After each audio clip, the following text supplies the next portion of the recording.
Hello friends, welcome to Saju's kitchen. ഇന്ന് ഞാനിവിടെ ഒരു സിമ്പിൾ മിൽക്ക് പുഡിങ്ങാണ് ഉണ്ടാക്കാൻ പോകുന്നത്. ഇത് ഉണ്ടാക്കാനായിട്ട് വളരെ എളുപ്പമാണ്. വെറും 4 ഇൻഗ്രീഡിയൻസ് മാത്രം മതി. അപ്പോൾ അത് എങ്ങനെയാണ് ഉണ്ടാക്കുന്നതെന്ന് നോക്കിയാലോ? അതിനു വേണ്ട ഇൻഗ്രീഡിയൻസ് എന്തെല്ലാമാണെന്ന് നോക്കാം.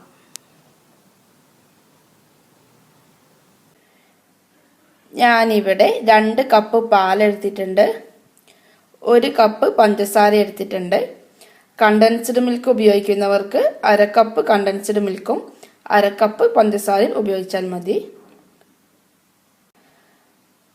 മധുരം കുറവ് വേണം എന്നുള്ളവർക്ക് പഞ്ചസാരയുടെ അളവ് കുറയ്ക്കാവുന്നതാണ്.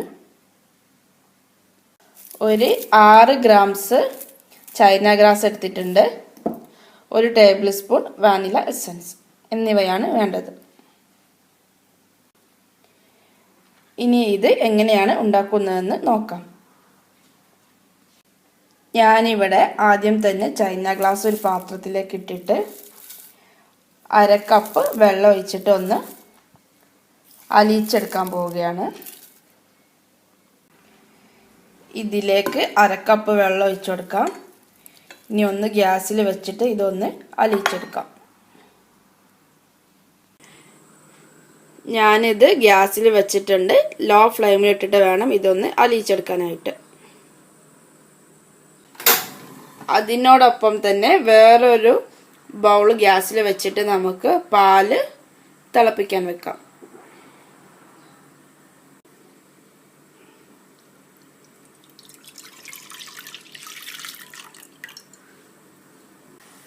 പാല് ഇവിടെ തിളച്ച് വരുന്നുണ്ട്. ഒരുപാട് തിളയ്ക്കേണ്ട, ജസ്റ്റ് തിളച്ചാൽ മതി. അപ്പോൾ തന്നെ പഞ്ചസാര ഇട്ട് കൊടുക്കാം. ഇനി ഇതൊന്ന് നന്നായിട്ട് ഇളക്കി കൊടുക്കുക. ചൈന ഗ്രാസ് ഇവിടെ നന്നായിട്ട് ഉരുക്കി വന്നിട്ടുണ്ട്. ഇനി ഒരു അരിപ്പ വെച്ചിട്ട് പാലിലേക്ക് ഒഴിച്ചു കൊടുക്കാം.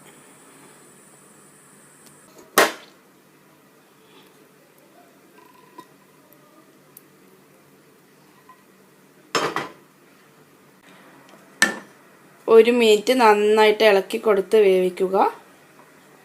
പാല് തിളയ്ക്കേണ്ട ആവശ്യമില്ല. ലോ ഫ്ലെയിമിൽ ഇട്ടിട്ട് 1 മിനിറ്റ് ഒന്ന് വേവിച്ചിട്ട് ഫ്ലെയിം ഓഫ് ചെയ്യാവുന്നതാണ്. 1 മിനിറ്റ് ആയിട്ടുണ്ട്. ഇനി ഫ്ലെയിം ഓഫ് ചെയ്തിട്ട് 1 ടീസ്പൂൺ വാനില എസൻസ് ഒഴിച്ചു കൊടുക്കാം.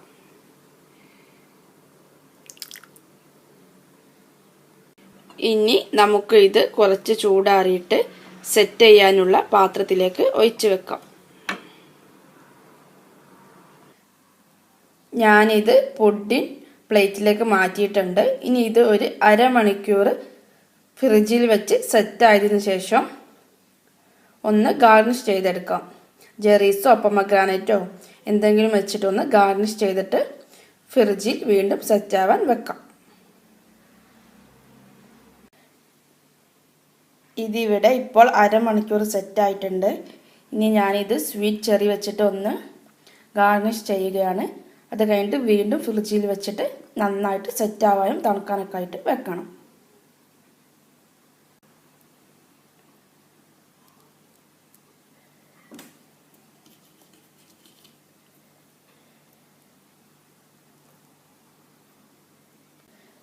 ഞാനിത് ഗാർണിഷ് ചെയ്ത് കഴിഞ്ഞിട്ടുണ്ട്. ഇനി ഇത് ഫ്രിഡ്ജിലേക്ക് തന്നെ വെച്ചിട്ട് നന്നായിട്ട് തണുത്തിട്ട് സെറ്റായിട്ട് വേണം കഴിക്കാനായിട്ട്. എല്ലാവർക്കും ഈ പുഡിംഗ് ഇഷ്ടമായെന്ന് കരുതുന്നു. കൂടുതൽ വീഡിയോകൾക്കായി എൻ്റെ ചാനൽ സബ്സ്ക്രൈബ് ചെയ്യുക.